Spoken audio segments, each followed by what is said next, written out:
우리는 지금 저녁마다 사도행전을 새롭게 보는 작업을 하고 있는데, 앞서 오래전 강해는 그냥 강해 차원의 설교였다면 다시 사도행전을 1장서부터 들여다보는 초점은 무슨 관점에서 성경을 읽기 한다고요?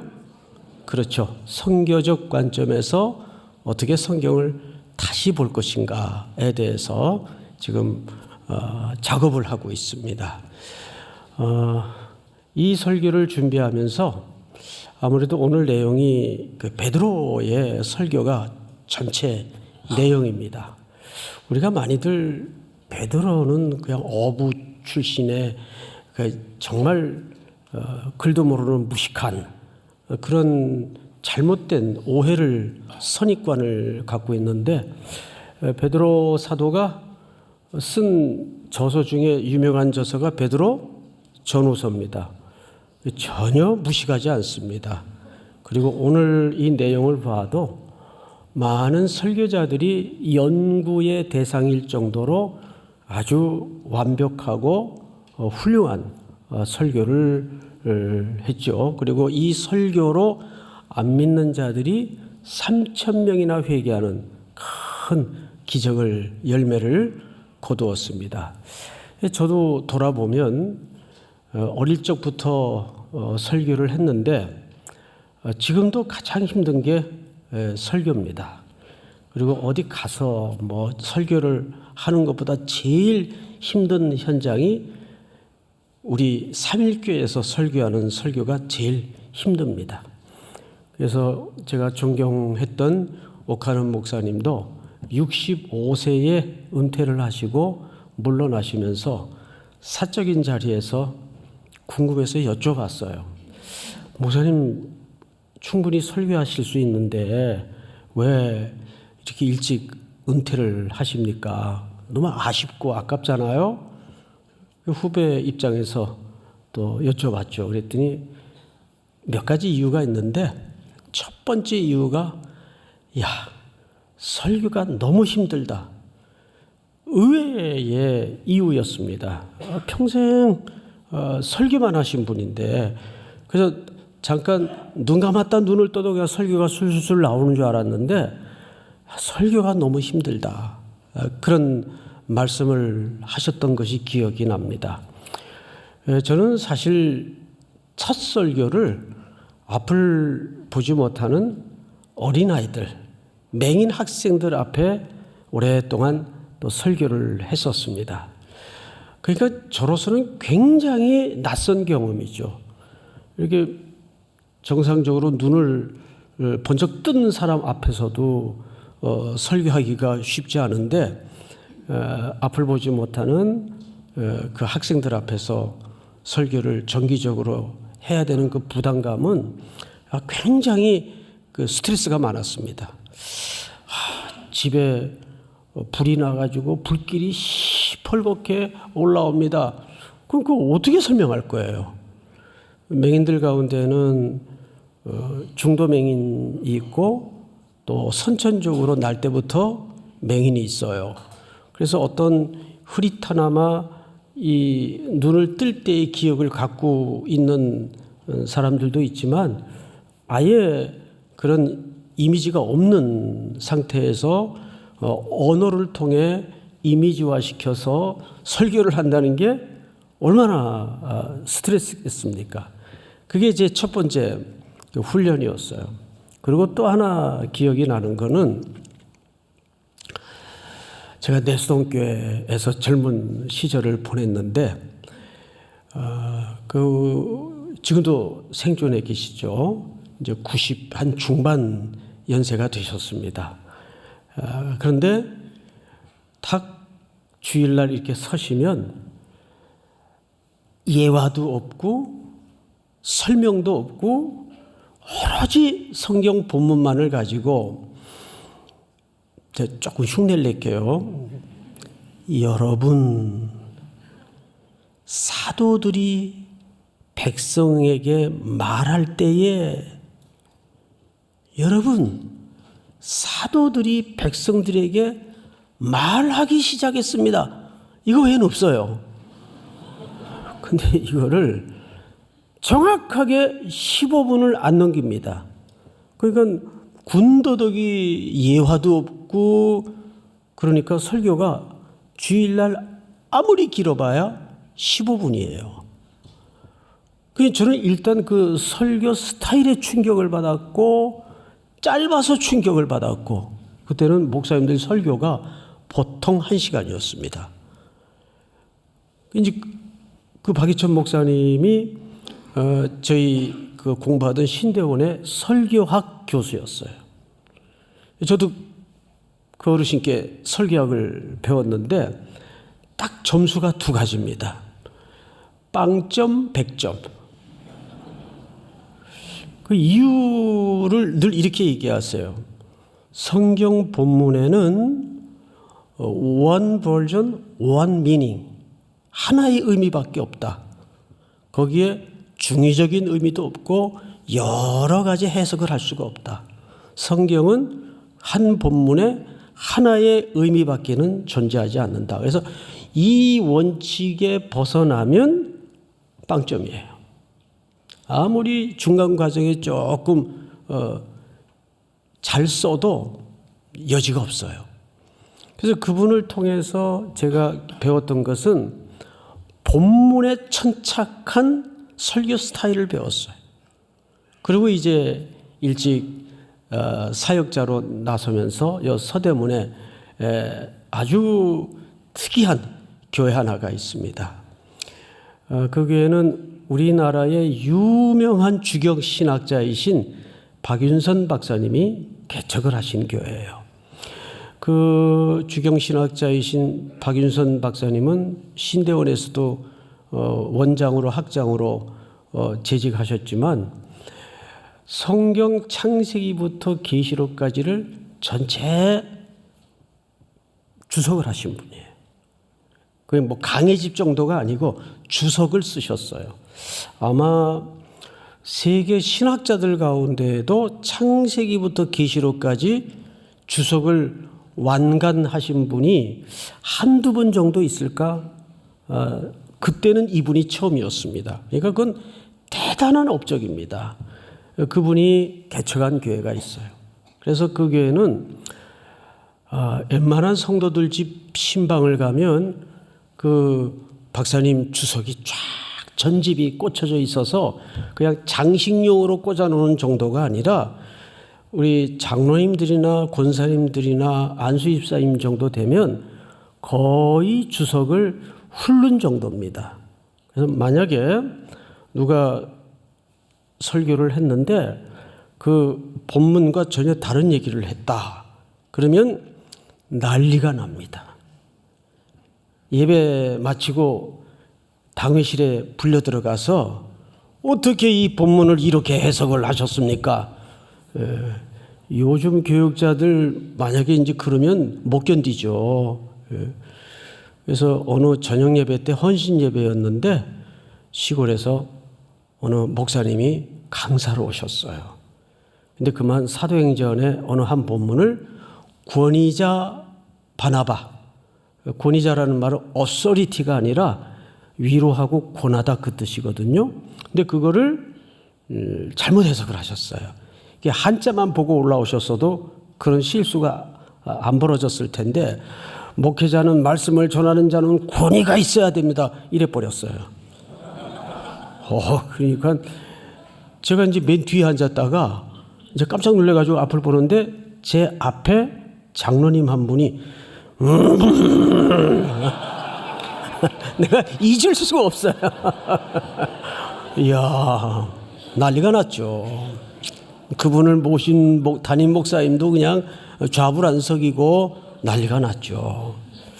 그래서 그 교회에서는 그 본문과 말씀의 그 어미성에 대해서 정말 훈련을 받았어요. 그리고 이제 미국 건너가기 전에 몸담았던 충현교회에서는 거기가 좌석이 5,500석입니다. 그러니까 이 본당이 한 몇 배 되겠죠? 그 꽉 찬 청중 앞에서 이제 설교를 하면 이렇게 얘기하듯 하면 안 돼요. 그래서 고래 소리를 질러야 돼요. 근데 그렇게 한 4년 설교를 하다 보니까 이제 미국으로 건너갔는데 애들까지 탈탈 털어야 한 70명 정도 안 되는 조그마한 교회 이제 부임을 한 거예요. 담임 목사로. 해외에서 첫 담임이 됐죠. 예배당도 조그맣고 그냥 몇십 명밖에 안 앉아 있는데 그 습관을 못 버려가지고 하나님께서 막 정말 스피커가 터지도록 설교를 했어요. 그랬더니 원로 목사님이 계셨는데 불러요. 목양실로. 아니 교인은 몇 명 안 되는데 왜 이렇게 소리를 지르냐고. 근데 또 그렇게 이제 한번 불려가서 지적을 받고 나면 우울하죠. 어떻게 해야 되나. 자꾸 얘기를 하듯 하라는 거예요. 그렇게 한번 해봐야 되겠다. 그래서 고쳐진 게 지금 패턴이에요. 지금. 그러니까 그때는 소리를 지르면 진짜 스피커가 몇 번 나갔어요. 너무 소리를 질러가지고. 그러니까 이렇게 지나보면 하나님께서 목회자뿐만 아니라 그 목회자의 설교도 다듬어 가시고 만들어 가시는구나. 그런 야단과 질책과 조언이 사실 다 제게는 돌아보면 자양분이 됐어요. 이제 여러분들도 이제 기도 때마다 6대 이제 담임 목사님을 위해서 기도하시는데 어느 교회든지 담임 목사님을 모실 때 절대적인 초점이 설교입니다. 설교. 제가 심지어는 AI한테도 물어봤어요. 그랬더니 성경 중심의 강의 설교자라고 얘기를 하더라고요. 야, 얘도 참 똑똑하구나. 네? 자, 오늘 우리는 이 베드로의 설교를 통해서 사실 여러분들이 어떻게 기도해야 될까에 대한 아주 간단한 지침을 우리가 발견할 수가 있습니다. 우선 이 베드로가 설교를 하게 된 연유를 알아야 돼요. 우리 앞에 무슨 사건이 있었죠? 일어나서 걷는 사건이 있었습니다. 평생 걷지 못하던 자가 일어나 걸으라는 사도들의 예수 그리스도의 이름으로 명한 그 명령에 벌떡 일어나 걷기도 하고 뛰기도 하며 성전으로 들어가서 함께 뭘로 서게 됐죠? 예배자로 서게 됩니다. 그러니까 생각을 해보세요. 거기에 있던 사람들이 다 알아요. 이 사람이 오늘 아침까지만 해도 걷지도 못하고 움직이지도 못하는 사람인데 이게 무슨 일인가 이게 소동이 난 거예요. 혼란이 일어난 거예요. 와 하고 사람들이 모여들기 시작하고 궁금하고 이게 무슨 일이지? 이게 어떻게 된 일이지? 말하자면 소란이 일어났습니다. 혼잡이 일어난 거예요. 그래서 설교가 시작이 됩니다. 설교의 중요한 기능이에요. 지난주도 잠깐 말미에 말씀을 드렸지만 시대가 혼탁하고 어지러울수록 뭐가 필요하다고 그랬어요? 바른 설교가 필요하다고 했습니다. 저는 대단한 설교자는 아니지만 또 한 교회를 책임진 목회자요 설교자로서 확실히 믿는 게 하나 있습니다. 한편에 바른 설교는 역사를 바꿉니다. 전 그렇게 믿습니다. 한편의 바른 설교는 시대를 바꿀 수 있고 역사의 물줄기를 틀 수 있습니다. 여러분 그런 6대 목사님을 위해서 기도하셔야 됩니다. 자, 그러면 이제 본문으로 들어가서 몇 절을 보시냐면 11절. 나은 사람이 베드로와 요한을 붙잡으니 모든 백성이 크게 놀라며 달려나아가 솔로몬의 행각이라 불리우는 행각에 모이거늘 베드로가 이것을 보고 백성에게 말하되 이스라엘 사람들아 이 일을 왜 놀랍게 여기느냐? 우리 개인의 권능과 경건으로 이 사람을 걷게 한 것처럼 왜 우리를 주목하느냐? 자, 여러분, 청중들의 지금 관심과 관점은 올바른 관점입니까? 잘못된 관점입니까? 잘못된 관점이죠. 사도들에게 그런 능력이 나왔다고 이해를 갖기 시작합니다. 이것이 청중의 무지예요. 우리 근대 기독교 이단이 바로했던 역사를 들여다보면 어떤 기적을 일으키고 치유의 사역을 통해서 사람들이 구름대처럼 몰려다니기 시작했습니다. 잘 아시는 것처럼 옛날에 전도관이라는 데가 있었어요. 아주 이단이죠. 요 강 건너 그 본부가 있었습니다. 이렇게 비둘기 그려놓고 저도 오며 가며 학교 다닐 때 그 허연 건물을 늘 봐왔습니다. 그런데 한번 맹목적으로 사람을 추종해서 따르고 빠지기 시작하면 그 교주가 발 씻은 물을 사기 위해서 줄을 서요. 이런 무지몽매한 현상들이 한국 기독교 속에 많았습니다. 이건 뭐죠? 첫째는 잘못된 관심입니다. 지금 여기에도 당연히 그 혼란 속에서 청중들의 잘못된 관심을 발견합니다. 그런데 이 잘못된 관심은 어디서 오는 겁니까? 무지입니다. 여러분 성경을 한번 보는데 호세아서 4장 6절을 띄워주세요.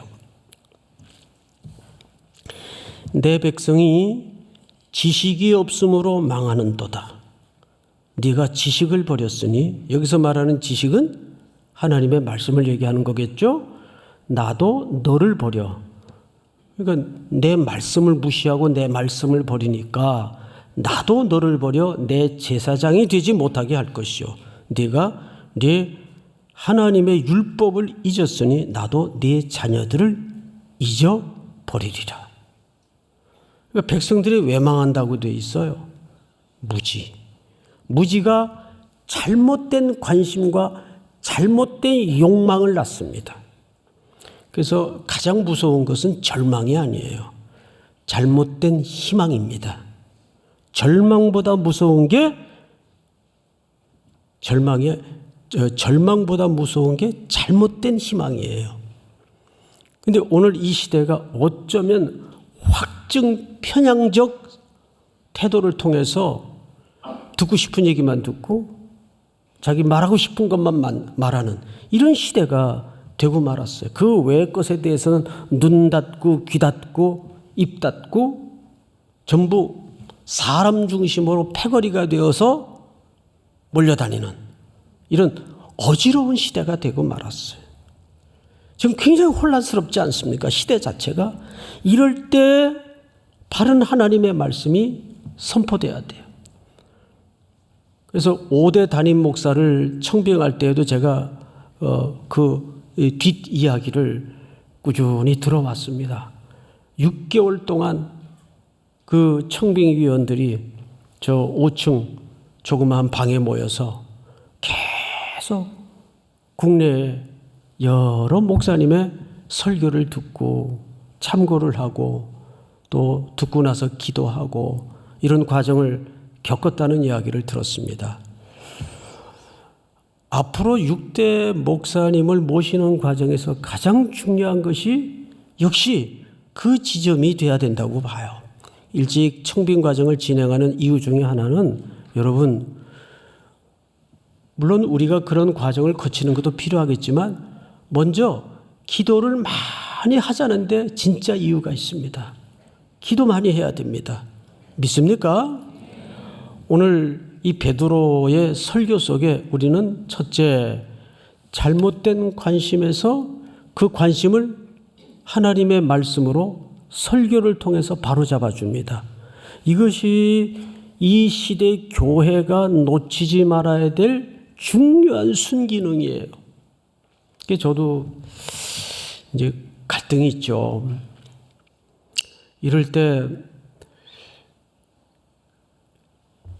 정말 바른 말씀을 통해서 혼돈에 빠져 있고 또 편향 확증적인 청중들을 향해서 교정을 해야 되나, 그냥 말씀만 증거해야 되나, 굉장히 설교를 준비할 때마다 목사로서 갈등이 있어요. 그리고 자기의 해석과 자기의 주관에 맞지 않으면 또 맹렬한 공격이 들어옵니다. 이게 참 속상해요. 그냥 설교는 말씀은 말씀대로 설교대로 들어야 되는데, 그래서 이제 자기가 또 정치적으로 해석을 해버리는 바람에 아주 설교하기 어려운 시대가 되고 말았습니다. 그 일을 위해서도 여러분들이 기도하셔야 돼요. 그러면 이 베드로 설교의 초점을 다시 한번 점검해 보십시다. 13절 한번 같이 읽어봅시다. 시작. 아브라함과 이삭과 야곱의 하나님 곧 우리 조상의 하나님이 그의 종 예수를 영화롭게 하셨느니라. 너희가 그를 넘겨주고 빌라도가 놓아주기로 결의한 것을 너희가 그 앞에서 거부하였으니. 네, 베드로의 설교 속에 가장 강점이 뭔지 아십니까? 지금 현재 그리스도를 통해서 이루어지고 되어진 근간의 일들이 어느 날 갑자기 발생한 일이 아니라 일찍이 아브라함 쪽부터 하나님께서 언약을 통해 그러리라고 예언한 예언이 어떻게 됐다는 얘기입니까? 성취되었다는 걸 설교합니다. 그러니까 베드로는 탄탄한 성경적 이해를 가지고 있었을까요? 안 가지고 있었을까요? 가지고 있었습니다. 사도 바울이 다메섹 언덕에서 부활의 주님 앞에 붙잡혀 무너진 그 진짜 이유 속에는 어떤 초자연적인 현상 때문에 무너진 게 아니에요. 그 사도 바울의 회개 속에는 다메섹에서 겪었던 그 초자연적 현상이 사실은 구약에 예언되었던 묵시문학의 전형적인 형태였기 때문입니다. 그거를 보고 사도 바울이 뭘 퉁 하고 깨닫게 되었는가 하면, 구약의 묵시문학 속에, 묵시문학이라고 할 때는 하나의 장르인데 문학의 형태를 띠는데 묵시문학이에요. 이 묵시문학은 두 가지를 담고 있어요. 늘 구원과 종말을 담고 있습니다.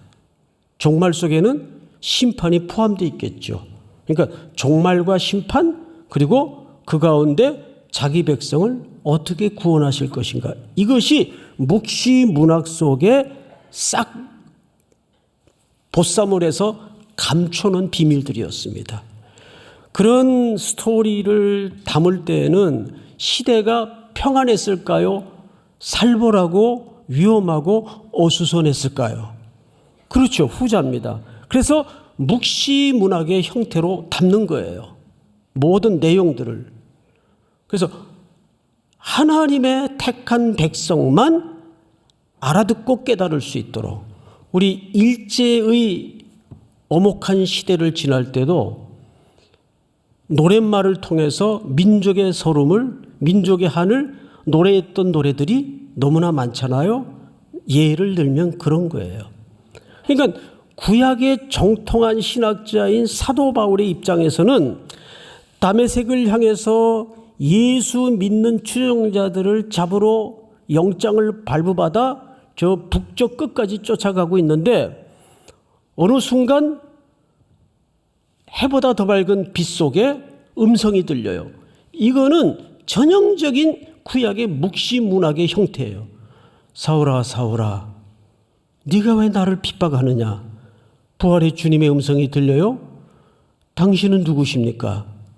이거 사울이 물었던 첫 번째 질문이었어요. 나는 네가 핍박하는 예수라 기겁을 하죠. 그제서야 사도 바울의 인식과 신앙 속에 뭐가 뚫어지고 뭐가 만나는가 하면 구약의 그 메시아가 오리라 약속했던 그 메시아가 내가 핍박하던 이 예수님이셨구나. 그러니까 이 인식 한복판에 구약의 메시아와 자기가 핍박하던 예수가 한 분이라는 사실 앞에 나자빠집니다. 드디어 구약의 메시아와 신약의 자기가 핍박하던 예수가 그분이라는 사실 앞에 그는 무너질 수밖에 없었습니다. 그제서야 무지의 구름이 거두어지는 거예요. 그 인간은 무지한 존재입니다. 자기는 철석같이 확실하고 믿고 살았어요. 메시아는 저런 모습일 수가 없어.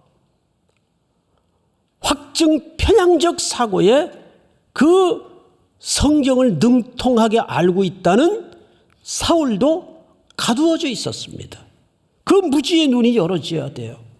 그건 성령밖에는 하실 리가 없습니다. 믿습니까? 이것이 바울 설교의 베드로 설교의 가장 중요한 지점이에요. 성경을 인용했다는 거예요. 그리고 이어서 이렇게 소개합니다. 14절 너희가 거룩하고 의로운 일을 거부하고 도리어 살인한 사람을 놓아 죽이를 구하여 생명의 주를 죽였도다. 그러나 하나님이 죽은 자 가운데서 그를 살리셨으니 우리가 이 일의 증인이라. 그러니까 저들이 무슨 일을 했는지 모르고 있어요.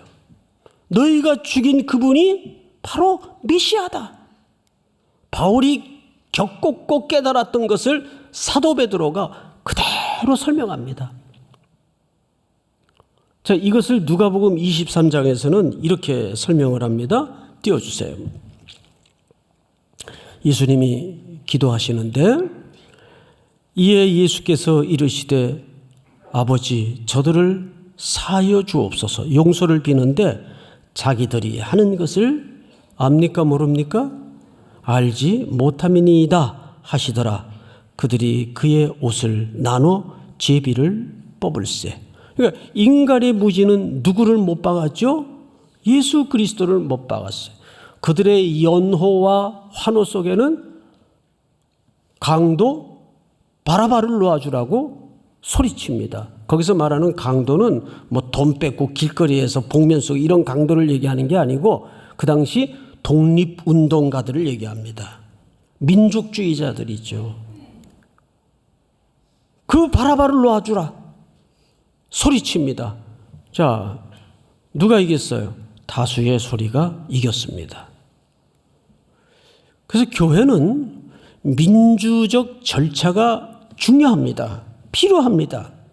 그러나 민주적 절차보다 더 중요한 게 성경은 뭐라고 얘기하는가. 그것을 가장 정점의 가치로 붙들 수 있어야 됩니다. 교인이 다 그렇게 얘기하는데 뭐 말은 합리적인데 신앙은 합리적이어야 하나 신앙이 곧 합리는 아닙니다. 여러분 언젠가 말씀을 드렸지만 진리를 결정하는데 합의해서 진리를 결정합니까? 동쪽을 결정하는데 다수결로 결정해요? 그건 움직일 수 없는 절대 가치 아닙니까? 그렇듯이 진리는 다수결로 결정할 수 있는 문제가 아니에요. 인류 역사의 그런 무지를 통한 실수의 목록을 보면 어마어마한 변곡점이 있었어요. 야, 인간의 무지가 이렇게 역사를 흔들고 역사를 바꿀 수 있구나. 우리 대한민국은 그런 지점에서 좀 자유할 수 있어야 됩니다. 그 역할을 누가 해야 되겠어요? 그리스도인들과 이 시대의 제사장 역할을 맡은 교회와 여러분들이 해야 됩니다. 그래서 진리 앞에서는 우리가 합의보다 더 중요한 것이 민주적 절차보다 더 중요한 것이 절대적 가치인 성경은 뭐라고 얘기를 하는가. 여기에 우리가 깊이 조용한 마음으로 주목할 수 있어야 됩니다. 믿습니까? 자, 이제 마지막으로 성경을 다시 보시면 19절부터 볼까요? 그러므로 너희가 회개하고 돌이켜 너희 죄 없이 함을 받으라. 이같이 하면 새롭게 되는 날이 주 앞으로부터 이를 것이요. 또 주께서 너희를 위하여 예정하신 그리스도 곧 예수를 보내시리니 21절 다 같이 시작. 하나님이 영원 전부터 거룩한 선지자들의 입을 통하여 말씀하신 바 만물을 회복하실 때까지는 하늘이 마땅히 그를 받아두리라. 만물이 회복될 때까지. 자, 성경의 풀 스토리를 간단하게 주제별로 늘어놓으면 이렇게 설명할 수가 있습니다. 하나님의 창조, 타락, 구속, 회복입니다. 이게 네 가지로 설명이 될 수가 있어요. 지금 우리는 예수 그리스도의 구원을 통해서, 구속을 통해서 어느 단계 속에 얹어져 있죠? 회복의 단계 속에 얹어져 있습니다. 그래서 만물이 새로움을 입을 때까지. 믿습니까? 그 주권을 하나님이 가지고 계시고 누구를 통해서? 예수 그리스도의 머리 대신 교회를 통해서 그 역사를 해나가신다는 거죠.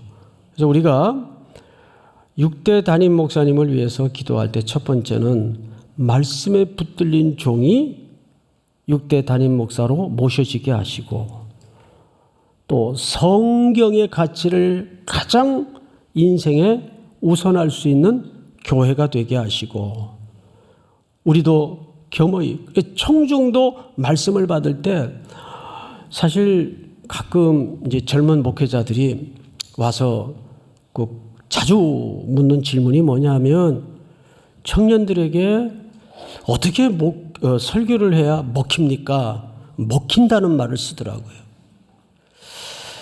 여러분, 청년들이 정말 듣고 싶어 하는 거는 세상에 아주 인사이트를 주는 무슨 경영에 관한 지침이나 신박한 이야기를 듣고 싶어 할 거라고 착각들을 합니다.